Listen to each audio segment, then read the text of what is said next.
بالله من الشيطان الرجيم.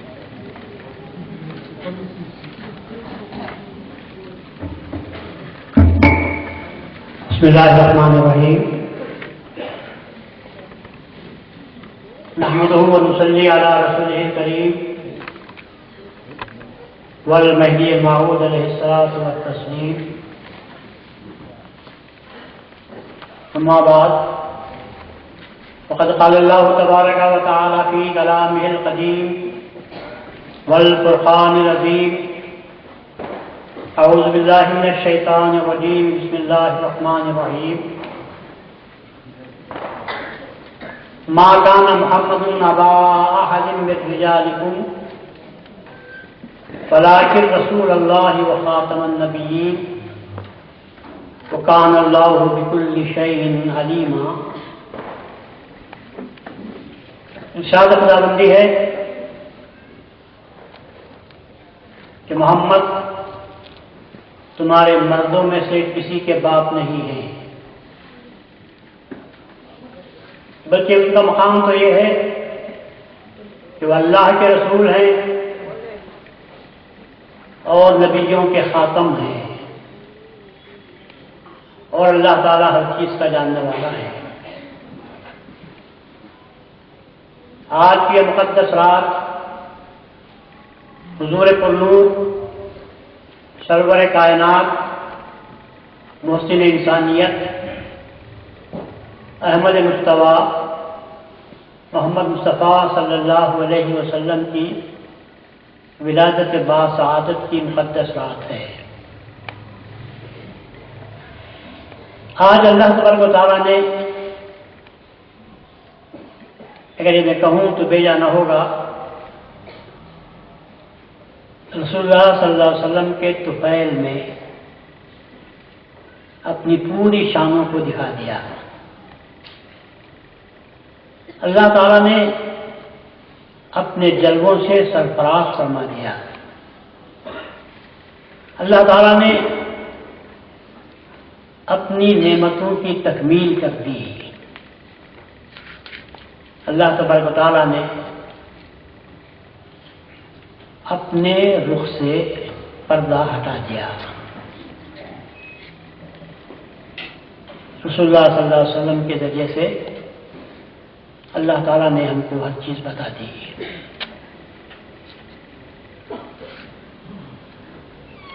اور آپ کو خاتم النبیین کیسے بنایا اس کی مثال ہمارے سامنے رکھتی ہے، کیونکہ اللہ نے کہا وَقَانَ اللَّهُ بِكُلِّ شَيْءٍ عَلِيمًا، میں ہر چیز کا جاننے والا ہوں. میں اس بات کو بھی جانتا ہوں کہ رسول اللہ صلی اللہ علیہ وسلم کے بعد جھوٹے نبی پیدا ہو جائیں گے، نبوت کا اعلان کریں گے،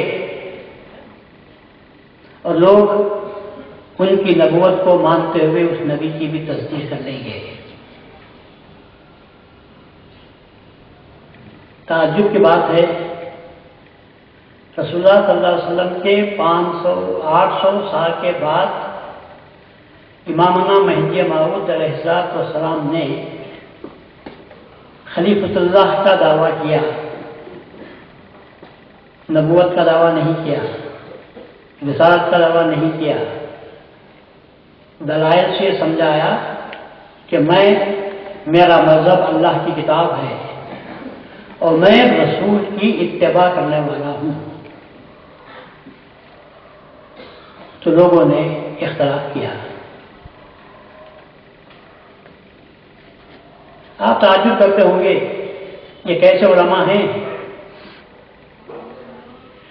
جو حضرت سید محمد جون پوری مہدی موعود علیہ السلام کا انکار کرتے رہے، سختی سے انکار کیا، جا بجا سے اخراج کیا، ہجرت ہوئی آپ کی، اللہ کے راستے میں آپ کو اور آپ کے متبعین کو ستایا گیا، اور بالآخر قتل و قتال کے مرحلوں سے گزرنا پڑا. حضرت بندگی میاں سید امیر صدیق رایت سید الشہداء رضی اللہ تعالیٰ عنہ نے نام مہدی پر اللہ کی راہ میں اپنی جان قربان کر دی. میں کہتا ہوں کہ لوگوں کا کیا ٹھکانا. میں آپ کے سامنے جو بات پیش کر رہا ہوں وہ ذہنیت کی بات ہے. وہ یقین کی بات ہے۔ میں جو رسول کو مانتا ہوں اللہ تعالیٰ کے رسول ہیں، بے شک دوسرے رسولوں کے تعلق سے میں کہتا ہوں کہ وہ رسول تھے، اور رسول اللہ کے تعلق سے میں کہتا ہوں کہ وہ رسول ہیں۔ آدم تھے، نوح تھے، ابراہیم تھے، اسماعیل تھے، موسیٰ تھے، عیسیٰ تھے، اور رسول محمد رسول اللہ ہیں۔ آپ کلمہ پڑھتے ہیں تو آپ کو کہنا پڑتا ہے اشہد ان لا الہ الا اللہ محمد رسول اللہ۔ دو بھی ہیں ہے، اسی لیے اللہ نے کلمے میں رکھا بازو۔ اللہ تھا نہیں، اللہ ہے، اس کے بازو وہی حد کی جگہ پا سکتی ہے جو ہے۔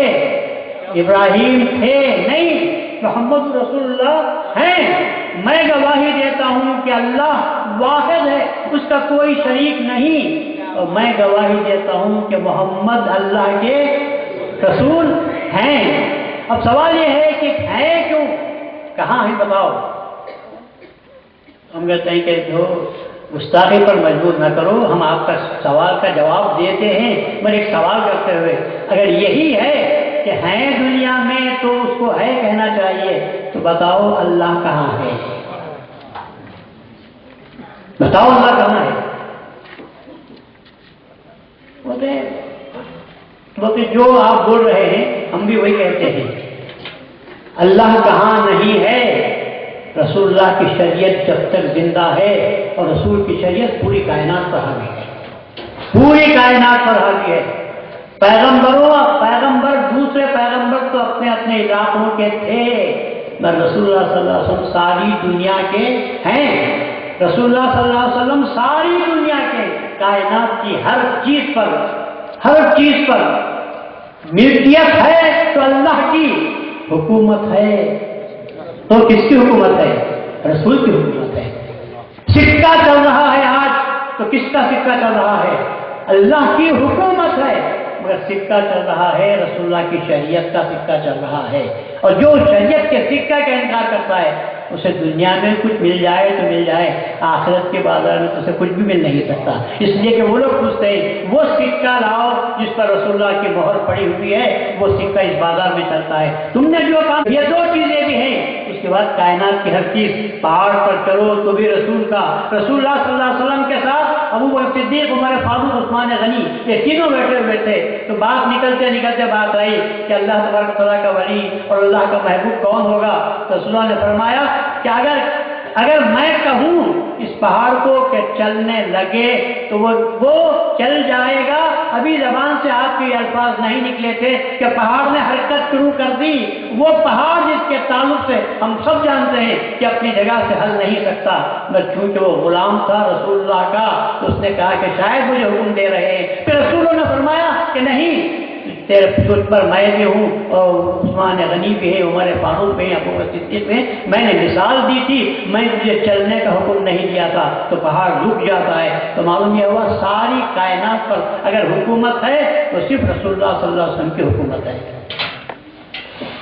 لوگ ماننے کے لیے تیار نہیں ہیں، جس سے کہ ابھی آپ نے سنا، اور آپ باہر نکلو تو آپ کو پتا چلے گا کہ رسول اللہ صلی اللہ علیہ وسلم کو تو یہ سمجھتے ہیں کہ وہ ہماری طرح کے بشر ہیں، ہماری طرح کھاتے تھے، ہماری طرح پیتے تھے، مگر انہوں نے رسول کو جانا ہی نہیں۔ میں سمجھتا ہوں کہ مہدوی جتنا رسول کو جانتے ہیں شاید ہی کوئی دوسرے جانتے ہوں گے، اور صدقہ ہے ہم کو مہدی موعود علیہ السلام کا، کہ مہدی موعود علیہ السلام نے رسول اللہ صلی اللہ علیہ وسلم کے صحیح مقام کو، اصلی مقام کو بیان فرما دیا۔ بشر کہتے ہیں، لوگ کہتے ہیں ہماری طرح کے بشر تھے۔ اگر بشر تھے رسول اللہ صلی اللہ علیہ وسلم، میں آپ سے ایک بات کہتا ہوں، اسی کو میں عنوان بناتا ہوں، کبھی بھی آدمی کو دیکھو تو اس کے ایکشن کو مت دیکھو۔ پلیز ڈو ناٹ جج a person with his actions, please جج the person with the reaction. Action تو سب کر لیتے ہیں، مگر آدمی پہچانا جاتا ہے تو کس سے پہچانا جاتا ہے؟ ریئیکشن سے پہچانا جاتا ہے. بہت بڑی چیز ہے ریئیکشن. اور میں رسول اللہ صلی اللہ علیہ وسلم کو، ان لوگوں کو جو رسول بھی ماننے کے لیے تیار نہیں، میں ان سے پوچھتا ہوں تاریخ کا پوری مطالعہ کر کے دیکھو، ایک ہستی بھی ایسی بتا دو جو محمد ابھی رسول اللہ مانتے نہیں، محمد کے جیسی ایک ہستی بتا دو، ایکشن کے اعتبار سے نہیں، ری ایکشن کے اعتبار سے بتا دو. ابھی رسول اللہ صلی اللہ علیہ وسلم پیغمبر بنے نہیں ہیں، ابھی پیغمبر نہیں بنے ہیں، فقط محمد ہیں، محمد ابن عبداللہ ہیں. ان دونوں میں فرق کرنا چاہیے. محمد ابن عبداللہ کی حیثیت، محمد الرسول اللہ صلی اللہ علیہ وسلم کی حیثیت. مگر میں تو یہ جانتا ہوں کہ جب سے رسول اللہ دنیا میں تشریف لائے، جب سے ہی وہ اللہ تبارک و تعالیٰ نے ان کو بنایا تھا. ہمارے سمجھانے کے لیے اللہ تبارک و تعالیٰ نے اپنے پاس ٹریننگ دی. ٹریننگ دینے کے لیے اللہ تبارک و تعالیٰ نے عام لوگوں میں نہیں رکھا، خاص جگہ بلایا، کیونکہ خاص ٹریننگ دینی تھی. قریش کی گلیوں میں آپ کو رکھ کر تعلیم نہیں دی، مدرسے تو تھے ہی نہیں، گھروں میں کوئی سمجھانے والا بھی نہیں تھا. اللہ تبارک و تعالیٰ نے اپنے حبیب کو خاص الخاص ٹریننگ دینے کے لیے غار حرا میں بلا لیا، خلوت میں، تنہائی میں بلایا، کیونکہ خاص الخاص تعلیم تنہائی میں دی جاتی ہے. راز کی باتیں کہاں کہی جاتی ہیں؟ کان میں، تاکہ دوسرا بھی نہ سن سکے. اور چونکہ رسول کو خاص ٹریننگ دینی تھی تو اللہ تبارک و تعالیٰ نے بلا لیا، کہا کہ کسی کی وہ اجازت نہیں. اور جگہ بھی وہ ایسی ہے، پہاڑ پر چڑھو پھر غار میں اترو، اندھیرا تاریکی. ہمارے اعتبار سے جہاں خدا کا نور جلوہ گر ہے تو وہاں پر تاریکی کا تصور بھی نہیں کیا جا سکتا تھا. رسول اللہ صلی اللہ علیہ وسلم کو وحشت بھی نہیں ہوئی، شوق سے آپ جاتے تھے. آپ کہتے ہیں، تاریخ کہتی ہے کہ رسول اللہ غار حرا کو جاتے تھے، اور میں کہتا ہوں اللہ آپ کو بلاتا تھا. اور جب اللہ بلاتا ہوگا تو رسول اللہ کو جانے میں کوئی وحشت، کسی قسم کی دہشت، تکلیف، احساس کوئی بات نہیں تھی. اس لیے بلانے والا بلاتا تھا. اور جب بلاتا ہوگا تو رسول اللہ صلی اللہ علیہ وسلم وہاں پر جاتے ہوں گے تو اللہ تبارک و تعالیٰ نے ٹریننگ دی. کس بات کی ٹریننگ دی؟ اس بات کی ٹریننگ دی کہ میں تجھے اپنا سب کچھ نچھاور کرنے والا ہوں، اور وہ باتیں تجھے بتانے والا ہوں، ما لم تعلم، ایسی باتیں بتاؤں گا جو تو نہیں جانتا، جو تو نہیں جانتا. ان باتوں کو بتانے کے لیے میں تجھے بلاتا ہوں غار حرا کو. اور رسول اللہ صلی اللہ علیہ وسلم اس کی آواز پر، اس کے بلاوے پر جب وہاں پر تشریف لے جاتے تھے تو آپ کیا اندازہ لگا سکتے ہیں کہ اللہ تبارک و تعالیٰ نے آپ کو کن کن چیزوں سے نوازا ہوگا. اور اسی لیے اللہ نے جب وہ راز کی بات ہوتی ہے تو سب کو ہٹا کر بات کرتے ہیں. اللہ نے بھی رسول سے کان میں بات کرنا تھا، دل سے بات کرنی تھی، اللہ نے سب کو ہٹا دیا، کہا اکیلے آ جاؤ. رسول اللہ تم اکیلے چلے جاتے ہیں. یہ تو خیر بہت بڑی بات ہے. میں دنیا کی مثال آپ کے سامنے دیتا ہوں. آپ آدمی گھر میں کوئی بیمار ہو جاتا ہے تو آپ اس کو ہاسپٹل لے جاتے ہیں. پہلے تو جنرل وارڈ میں رکھتے ہیں جہاں سب لوگ آتے ہیں، دیکھتے ہیں، مزاج کرسی بھی کرتے ہیں، ڈاکٹرس آتے ہیں، نرسز آتے ہیں، عوام بھی آتے ہیں، مزاج کرسی کرنے والے بھی آ جاتے ہیں. پھر جب حالت اور زیادہ کریٹیکل ہوتی ہے تو پھر اس کو خاص وارڈ میں رکھتے ہیں. وہاں پر پابندی ہوتی ہے، اوقات کی پابندی ہوتی ہے کہ فلاں سے فلاں وقت چھوڑا جاتا ہے اور دوسروں کو آج زیادہ نہیں دیا جاتا، بس 2-4 منٹ بات کر لو. اور وہ بھی اس کو پابندی کی جاتی ہے کہ ان اوقات کی سوا نہیں ہونا چاہیے. اور حالت زیادہ اس کو پر توجہ دینی ہوتی ہے تو اس کو کہاں لے جاتے ہیں؟ ICU، انٹینسیو کیئر یونٹ، یہ آپ کہتے ہیں. اللہ تعالیٰ نے غار حرا کو ICU بنایا تھا. غار حرا کو ICU نہیں، پھر بھی نہیں سمجھا، ICU, ICU. تو رسول کیا جوابتے ہوں گے؟ ICU. میں تجھے دیکھ رہا ہوں، تو مجھے دیکھ رہا ہے، میں تجھے دیکھ رہا ہوں. اور پھر پابندی عائد کر دی، خبردار اس وارڈ میں کسی کو آنے کی گنجائش نہیں ہے. ارے یہاں یہ ICU وارڈ میں تو آپ کو جوتے بھی باہر نکالنا پڑتا ہے، ڈسٹ پروف بھی اس کو ہونا چاہتا ہے، باہر کی دھول بھی نہ جائے، جوتوں کی دھول بھی اندر نہ جائے، اتنا لحاظ رکھا جاتا ہے. تو اللہ تعالیٰ جب ICU میں بلایا ہوگا اور ICU کہتا ہوگا، آپ اندازہ لگا سکتے ہیں کہ اللہ نے رسول اللہ کو کیا دیا ہوگا، کیا دیا ہوگا. وہ ان کو دیکھ رہے تھے، وہ ان کو دیکھ رہا تھا. تو پھر ایسی صورت میں آپ اندازہ لگا سکتے ہیں کہ رسول اللہ صلی اللہ علیہ وسلم کا کیا مقام ہے. آج بھی لوگ، ارے آج بھی کیا، حضرت موسیٰ نے بہت کوشش کر لی، موسیٰ نے کوشش کر لی، طور پر چڑھے، پر اللہ کہتا ہے نہیں، ICU میں جب تک نہیں آتے اس وقت تک میرا دیدار نہیں ہو سکتا. سب بھی دنیا سے کٹنا چاہیے، پوری دنیا سے، دنیا کے احوال سے، دنیا کے جذبات سے، دنیا کے احساسات سے، ہر چیز سے جب آنکھیں بند کرتے ہیں تو پھر وہ ICU میں جاتے ہیں اور وہاں کسی کی گنجائش نہیں ہوا کرتی. تو یہ صدقہ ہے مہدی موعود کا کہ اللہ تبارک و تعالیٰ نے مہدی موعود کے ذریعے سے ہم سب کو ICU میں لانے کی کوشش کی اور تعلیم دی کہ دیکھو دیکھنا ہے تو عام بازار میں بیٹھ کر کہاں ہم کو خدا دکھاؤ. ہم کہتے ہیں کہ سب آپ خدا دکھاتے تو بڑی بات ہے، ڈاکٹر آ کر آپ کو علاج نہیں کرتا، اس کے لیے تو ICU میں داخل ہونا پڑتا ہے. تو جب ڈاکٹر کو خاص دیکھنے کے لیے انٹینسیو کیور یونٹ میں، کیئر یونٹ میں جانا پڑتا ہے، تو کیا اللہ تبارک و تعالیٰ کو دیکھنے کے لیے عام بازار میں خدا کو دکھاتے ہم پھر سکتے ہیں؟ تم کو بھی انٹینسیو کیئر یونٹ میں داخل ہونا پڑے گا اور پورے توجہات کے ساتھ، پوری پرہیزگاری کے ساتھ، ہر قسم کے پروف کو، آل پروف بننا پڑے گا.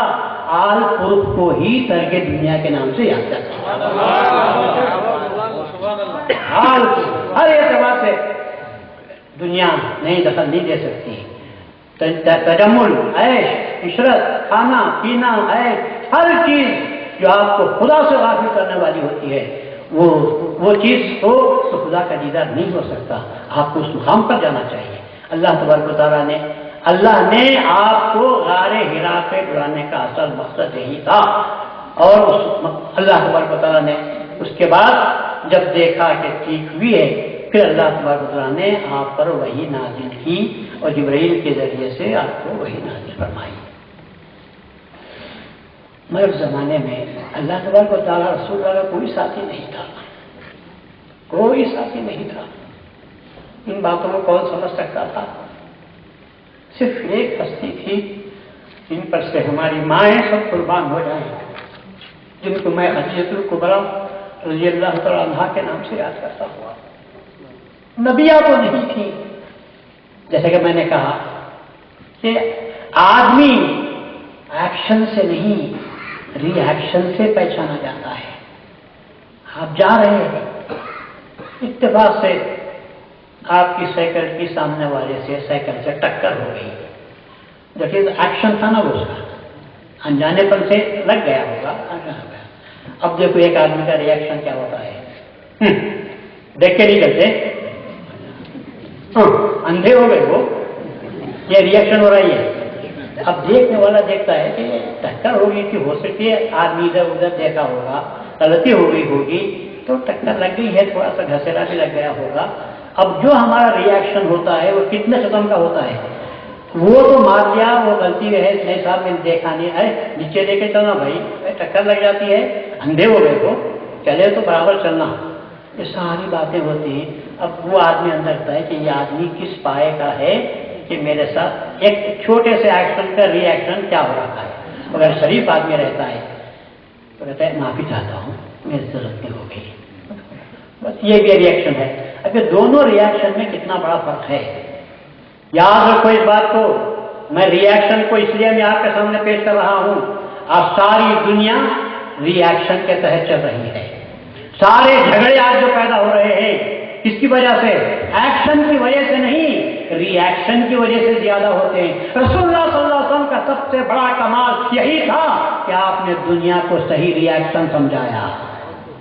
امن کب پیدا ہو سکتا ہے؟ کسی کے ایکشن کو درگزر کر دینا، معاف کر دینا، اور اس کے بعد کہنا کہ سب آپ کو کچھ تکلیف ہوئی ہو تو وہ تو پہننے والا کوئی بھی نہیں ہوا آج پیدا آج تک سوائے رسول اللہ صلی اللہ علیہ وسلم کے، سوائے مہدی موعود علیہ السلام کسی نے کہا۔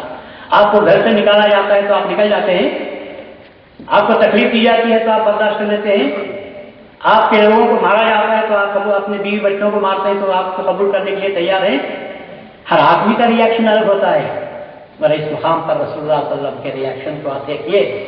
جس مقام سے رسول اللہ صلی اللہ علیہ وسلم گزرتے ہیں اس مقام پر آپ کی چچی کھڑی ہوتی ہے رسول اللہ کے انتظار میں کہ کب فجر کی نماز کو اس راستے سے گزرتے ہوں گے، تو اوپر چھت پر کچرا لے کر کھڑی رہتی ہے۔ جب رسول اللہ صلی اللہ علیہ وسلم جیسی پاک ہستی جس پر مٹی بیٹھنا پسند نہیں کرتی، ویسی پاک ہستی جب وہاں سے گزرتی ہے اور وہ عورت اپنا فریضہ سمجھ کر آپ پر کچرا، خس و خاشاک، دھول ڈال دیتی ہے اپنے گھر کی، تو رسول اللہ صلی اللہ علیہ وسلم سے کبھی کسی سے کوئی چیز مروی ہے کہ آپ نے پلٹ کر اوپر بھی دیکھا اور پھر سے کہا بھی تو کیا کرتی ہے؟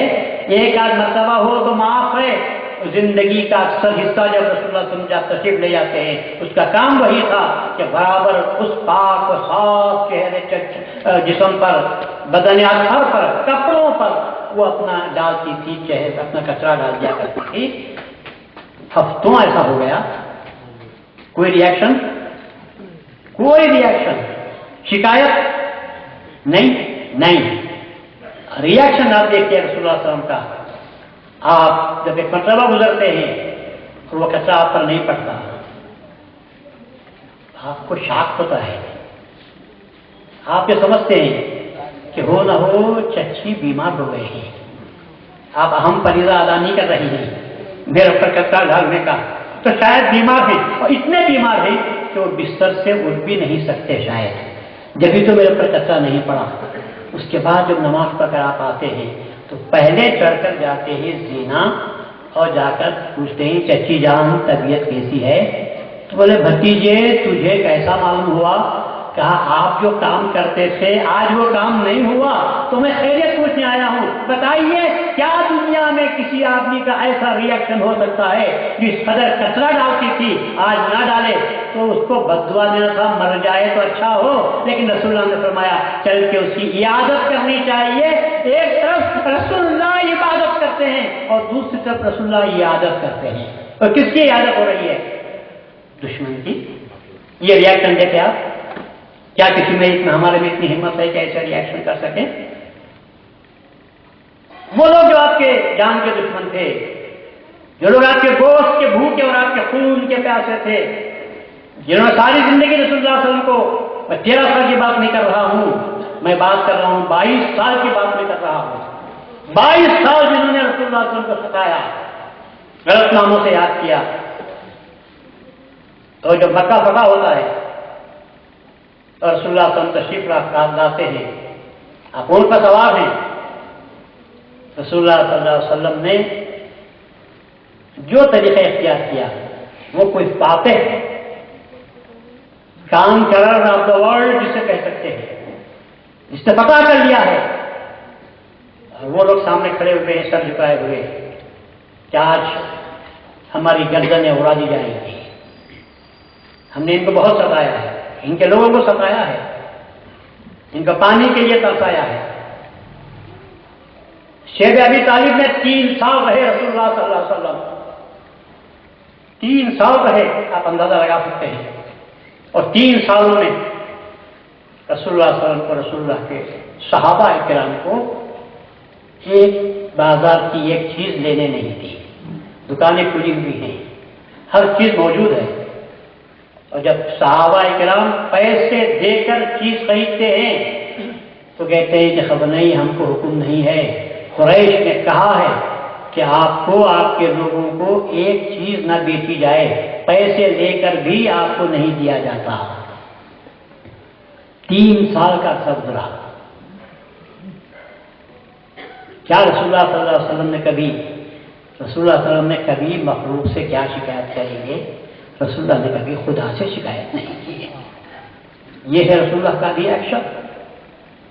اللہ کو اتنا کہہ سکتے تھے کہ میں تیری بات سن کر تیرے پیغام کو پہنچانے کے لیے تیرا انکار کرنے والوں کو تجھ سے تیرے سامنے جھکانے کے لیے میں محنت کر رہا ہوں، لیکن وہ لوگ جن کے پاس مجھے تو بھیجا ہے، جن کے لیے تو مجھے بھیجا ہے، یہ لوگ میرے ساتھ یہ سلوک کر رہے ہیں۔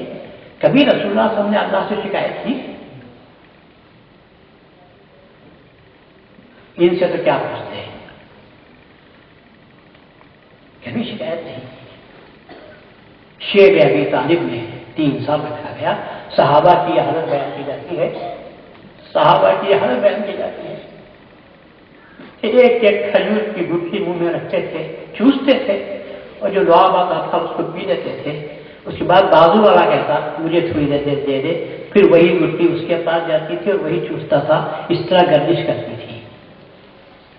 میں کبھی رسول اللہ نے ان کے ساتھ کوئی شکایت نہیں کی۔ اللہ تبارک و تعالیٰ کے پاس، یا اللہ یہ ہماری تکلیف کو دور کر دے، ان ظالموں کا ستیاناش کر دے، یہ تیرے رسول کو، رسول کے ماننے والوں کو ستا رہے ہیں۔ رسول نے کوئی ریاکشن ظاہر نہیں کیا، صبر کی تعلیم دی، اور اللہ نے بھی کہا بس پھر صبر کر رہے اللہ ایسو۔ تو معلوم یہ ہوا کہ اللہ تبارک و تعالیٰ کی جانب سے بھی رسول اللہ صلی اللہ علیہ وسلم کو صبر کی تعلیم دی جا رہی تھی، کیونکہ رسول السلام تھا، کیونکہ رسول الامن تھا، کیونکہ رسول کو دنیا کے سامنے امن و امان کو پھیلانے کی بات چلانی تھی۔ رسول اللہ صلی اللہ علیہ وسلم کے سامنے سلامتی کے آپ رسول بن کر آئے تھے، سلامتی کو پھیلانا تھا۔ تو جو رسول سلامتی کو پھیلاتا ہے اس کی طرف سے کوئی ایسی بات بھی پیدا ہو سکتی ہے جس سے جنگ کا معنی پیدا ہو جائے، مخالفت کی آواز کچھ بھی نکل جائے اس کے سامنے۔ رسول اللہ نے کبھی کسی سے کچھ نہیں کیا، آپ کا ریئیکشن بالکل الگ رہا۔ تو اب جب فتح ہوا مکہ اور تمام لوگ موجود تھے اور سب کے سب اس بات کی تیاری کر رہے ہیں کہ اب رسول اللہ صلی اللہ علیہ وسلم کی جانب سے حکم ہوگا کہ اے لوگوں مسلمانوں آگے بڑھو اور ان کے سارے سروں کو ان کے تنوں سے جدا کر دو۔ سب کھڑے ہوئے ہیں، سر جھکائے ہوئے۔ رسول اللہ صلی اللہ علیہ وسلم قتل کرنا تو بڑی بات، قتل کا حکم دینا تو بڑی بات، رسول اللہ صلی اللہ علیہ وسلم نقاب ڈالے ہوئے ہیں، چہرے پر نقاب ڈالے ہوئے ہیں، اپنی گردن کو اتنا جھکائے ہیں کہ اونٹ کی کوہان سے آپ کی پیشانی لگ رہی ہے۔ پوچھا لوگوں نے کہ ایسا کیوں؟ تو کہا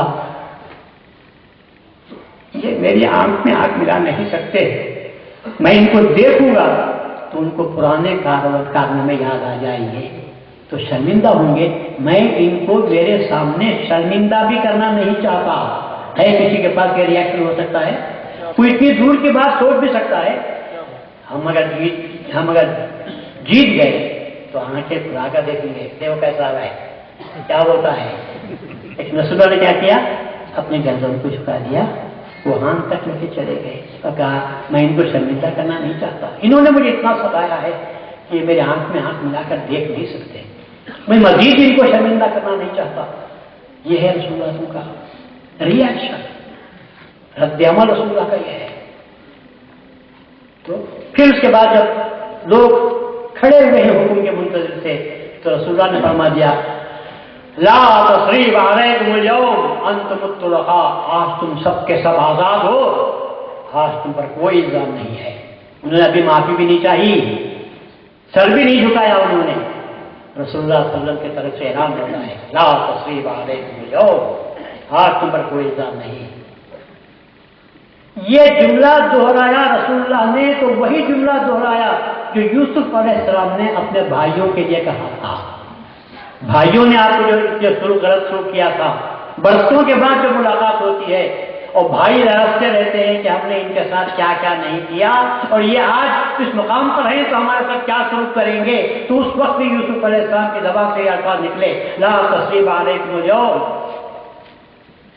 تو آپ کہیں گے کہ سر رسول اللہ نے وہی کہا جو یوسف نے کہا تھا۔ میں کہتا ہوں بہت بڑا فرق ہے، یوسف کے کہنے میں اور رسول اللہ کے کہنے میں بہت بڑا فرق ہے۔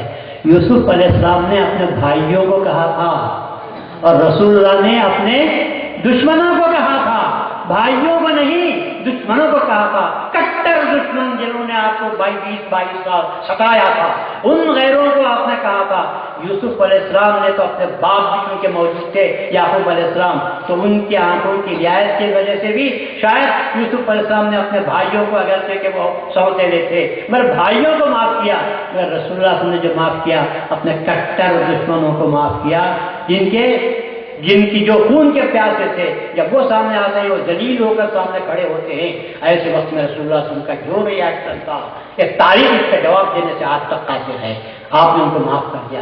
نتیجہ کیا ہوا؟ نتیجہ یہ ہوا کہ وہ آپ کی گرویدہ ہو گئے،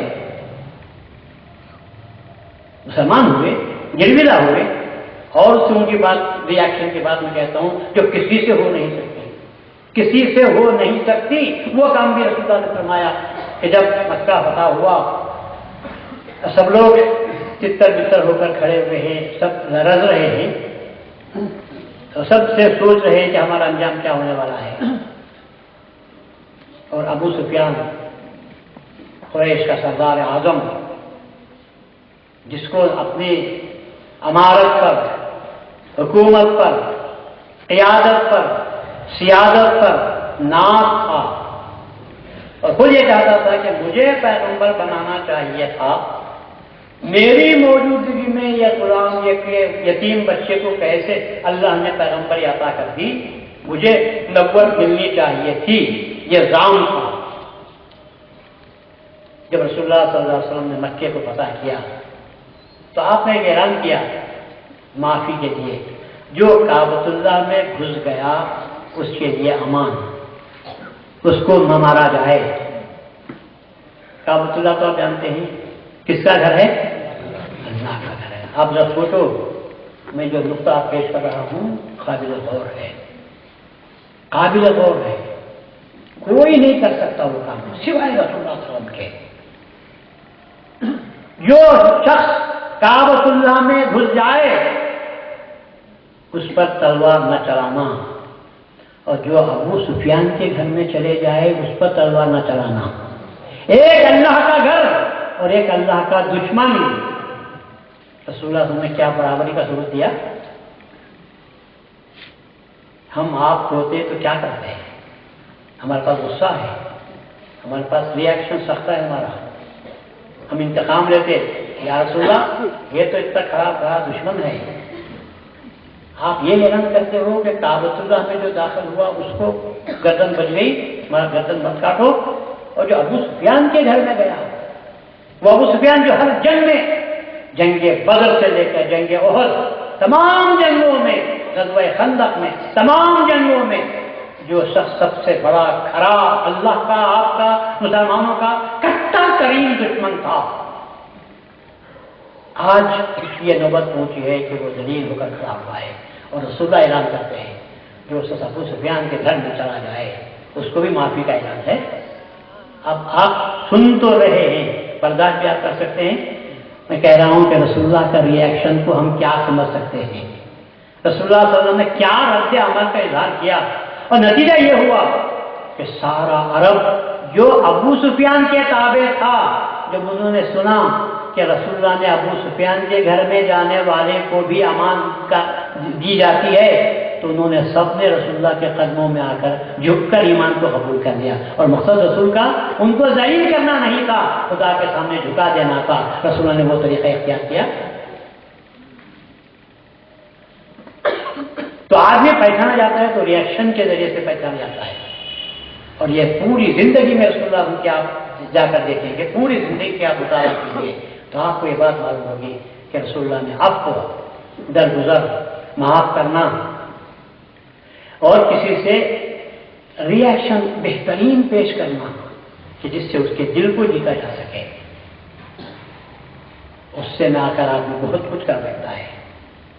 کل والکاظمین الغیظ اللہ کہتا ہے، اور غصے کو پینے والے، والعافین عن الناس لوگوں کو معاف کر دینے والے۔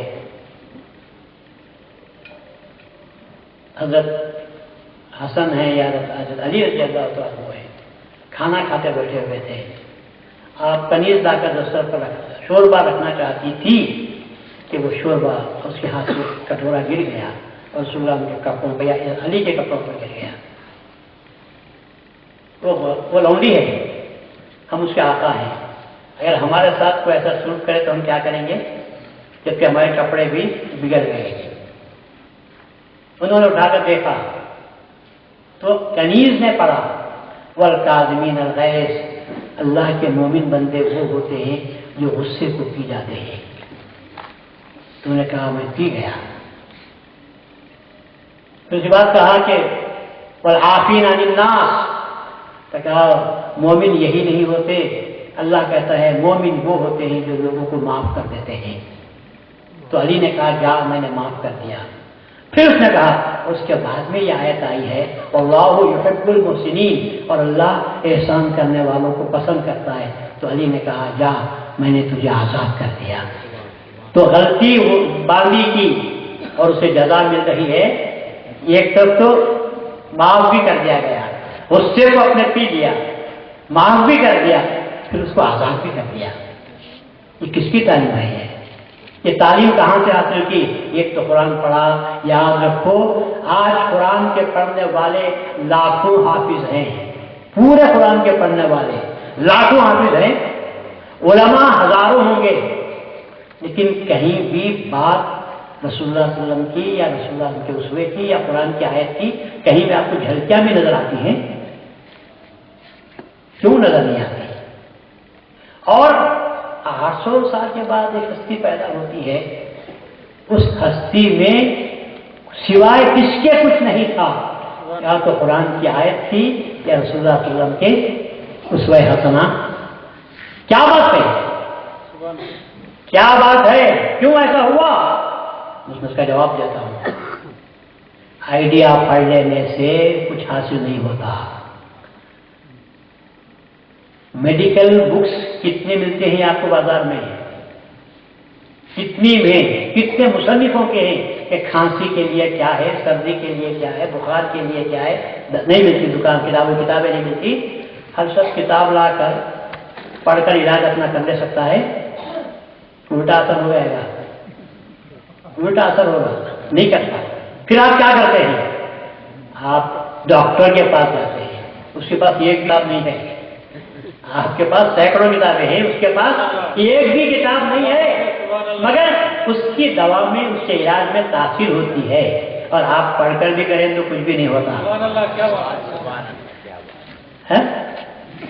آپ دعوت دیتے ہیں، آپ دعوت ہے تو آپ کیا کرتے ہیں؟ 500 آدمی کی دعوت ہے تو باورچی کو بلاؤ، اور باورچی آتا ہے 100 پٹی لکھواتا ہے، آپ اسے پٹی لکھوا دیتے ہیں، وہ کھڑے رہ کر پکاتا ہے. اور آپ کو بولے کیا ضرورت ہے؟ بازار میں پکانے کی بہت اچھی اچھی کتابیں ملتی ہیں. میں خود ان کتابوں کو سامنے رکھ کر دھنیا ایک پاؤ ڈالو یا ہری مرچی 2 پاؤ ڈالو، تب جا کر آپ پکائیں گے تو لوگ کھانا چھوڑ کر بھاگیں گے. آپ کہیں گے صاحب میں کتاب دیکھ کر ہی بتا رہا ہوں، تو کہیں گے نہیں کتاب کی ضرورت نہیں، تجربے کی ضرورت ہے. تو معلوم یہ ہوا آئیڈیا اور ہے، آئیڈیل اور ہے. قرآن آئیڈیا ہے، رسول آئیڈیل ہے. اور مہدی موعود نے آئیڈیا کو بھی سامنے رکھا اور آئیڈیل کو بھی سامنے رکھا. آئیڈیا قرآن، مذہب ما کتاب اللہ، وہ آئیڈیل وہ اتباع محمد رسول اللہ. یہ آئیڈیل سامنے ہو تو راستہ آسان ہے، ورنہ کسی کے پیچھے آپ جا کر اور گائیڈ کتاب پکڑے ہوئے ہیں، گائیڈ بلانا بھی لاؤ بھائی خیرو مل رہا دیکھتا ہوں یہ اتنے کلومیٹر 2 منٹ جا کر رائٹ میں مڑنا تو فلاں کرنا، وہ آگے نکل جائے گا. ارے بھی بھائی کتاب کیا پڑھتا ہے؟ کتاب پڑھا ہوا جب سامنے موجود ہے اس کے پیچھے چل تو پھر منزل کو تو پہنچ جائے گا. مہدی موعود ایسا تو سامنے حدیثوں کا مطالعہ نہیں کیا، رسول کا مطالعہ کیا. رسول کا مطالعہ بھی نہیں، رسول کا مشاہدہ کیا.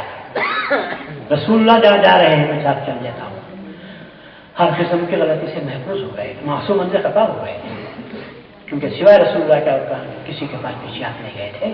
مفسرین کی تعداد پڑی ہوئی ہے، محدثین کی لائن لگی ہوئی ہے، فقہا کی قطاریں دھری پڑی ہے، چاروں فقہا موجود ہیں.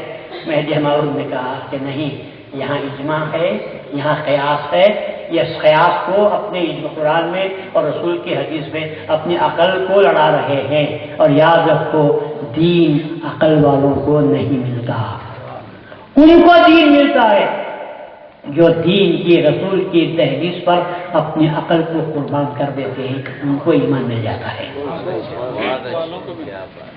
کیوں عقل پر ملاتے ہو؟ رسول اللہ صلی اللہ علیہ وسلم کو عقل کامل کی. غار ہرا میں بتا رہا تھا میں، کیا ہوا تھا غار ہرا میں معلوم آپ کو؟ اللہ نے کیا تعلیم دی تھی غار ہرا میں؟ غار ہرا میں یہی تعلیم دی تھی، میں جو حکم نازل کرتا ہوں اس پر کیوں چرا نہیں کرنا، اپنی عقل کو لڑانا نہیں. بشریت تو یہی ہے، سب سے بڑی بشریت تو یہی ہے. آدمی کے سامنے آپ بات کرو، غیروں کے سامنے تو نہیں. آپ کو جس سے محبت ہے اس بیوی سے کہو کہ میں حضرت کو دعوت دیا ہوں یہ پکاؤ، انہیں وہی پکا دیتی. میں اس سے اچھا آج بریانی بنا دیا تو اچھا ہے، بولتے نہیں بولتے. اب آپ کو ریئیکشن نہیں ہوا تو خیر چھوڑ بھائی، تیرا جی جو چاہتا ہے. عاجز ہو کر بول رہی ہے، عاجز ہو کے لڑے تو کھانا خراب ہو جائے گا، کھانا خراب ہو جائے گا. تو دل میں جو ہے پکا نہیں. بھائی آپ کی تمنا کچھ اور تھی، میں اس نے کہا کہ نہیں یہ میٹھا کون سا بنائیں گے، بولے وہ میٹھا نہیں اس سے وہ خوبانی کا اچھا ہے آج کل وہ بناتی ہوں میں، آپ دیکھیں تو انہیں پکڑ چاٹ لیں گے بنا لیتے ہیں. کبھی رسول اللہ نے اللہ کے حکم کے سامنے کبھی بھی پیش کیا کہ ایسا نہیں ایسا ہو جائے تو اچھا ہے؟ سخت سے سخت حکم نازل ہوا رسول اللہ صلی اللہ علیہ وسلم نے خدا کے حکم کے سامنے. ارے عقل تھی کہاں جو استعمال کرتے؟ رسول اللہ صلی اللہ علیہ وسلم نے اپنی عقل کو، سب سے بڑی عقل کا سب سے بڑا تقاضا یہی ہے کہ خدا کے حکم کے سامنے اپنی عقل کو قربان کر دیا جائے. مگر رسول اللہ کہتے صاحب یہ کیا بات ہے، فجر میں تو 2 ہی رکعت ہے، ظہر میں کام کا وقت ہے، دکان چھوڑ کر آنا پڑتا ہے، 4 رکعت رکھیں. ایسا ہو جائے کہ صبح میں 4 رکعت کر لو، ظہر میں 2 رکعت ہو جائے، جھٹ پٹ ہم 2 رکعت پڑھ کے چلے جائیں گے. ہو سکتا ہے ایسا؟ سارے عقل مندوں کی عقل اپنی جگہ اور خدا کا جو حکم ہے وہ اپنی جگہ پر ہے. یعنی فجر میں 2 ہی رکعت پڑھتے ہیں اور ظہر میں 4 رکعت ہے. 4 رکعت، مغرب میں 3 رکعت کیوں صاحب؟ مغرب میں 3 رکعت ہے اور عشاء میں 4 رکعت پڑھنا ہے ان کو. ہماری عقل کا تقاضا تو یہ کہتا ہے کہ مغرب میں 2 رکعت رکھی جائے. تو نہیں، خدا نے جو حکم دیا ہے، رسول اللہ صلی اللہ علیہ وسلم نے نماز پڑھی ہے. خدا کے حکم سے جبرائیل آئے، 2 دن آئے. پہلے دن آ کر 5 وقت کے وقت پر آتے رہے، نماز پڑھاتے رہے. پھر دوسرے دن آئے، آخر وقت میں آپ نے نماز پڑھائی. رسول اللہ صلی اللہ علیہ وسلم نے جبرائیل کے ذریعے سے نماز سیکھ کر ہم لوگوں کو بتائی ہے. اب ہمارے عقل مند سے عقل مند سائنسدان کچھ بھی ہو جائے، اگر وہ اس میں ترمیم پیش کرے تو ہم ترمیم قبول کرنے کے لیے تیار ہیں. عقل کا سب سے بڑا تقاضا یہی ہے اللہ کے حکم میں ترمیم نہ کی جائے اور رسول اللہ صلی اللہ علیہ وسلم کی اتباع میں ترمیم نہ کی جائے. یہی تقاضا ہے. اور رسول اللہ صلی اللہ علیہ وسلم نے پوری زندگی کام کیا تو اسی کام کو پیش کیا. رسول اللہ صلی اللہ علیہ وسلم معراج کو تشریف لے گئے. اب آپ جانتے ہیں اگر ہمارے پاس میں بیٹھا ہوا ہوں، اگر کوئی آدمی آتا ہے، میں نے خود کو بلایا بھی ہے، وہ آیا، کیا کرے گا؟ آدمی کے مقام کو دیکھتا ہے، سمجھتا ہے آدمی حضرت ختم ہوا، برابر کا آدمی ہے یا نہیں سمجھا ہے، السلام علیکم ہاتھ ملا لیتا ہے. اور انجان آدمی ہے بس. اب رسول اللہ صلی اللہ علیہ وسلم خدا کے بلاوے پر معراج کو تشریف لے گئے ہیں. خیر ایک حد تک جبرائیل علیہ السلام ساتھ تھے. سدرۃ المنتہا آیا تو جبرائیل بھی رک گئے. اس کے بعد کون ہیں؟ اکیلے واحد. اکیلے واحد کے سامنے واحد جا رہا ہے. بہت خوب. واحد کے سامنے دیکھو خدا کو وحدت اتنی پسند ہے کہ اپنے دربار میں بھی وحدت ہی چاہ رہا ہے. اب رسول اللہ صلی اللہ علیہ وسلم اکیلے جا رہے ہیں، چلے گئے دربار خدا بندی میں پہنچ گئے. اب آپ آتے ہیں تو کیا کہا میں؟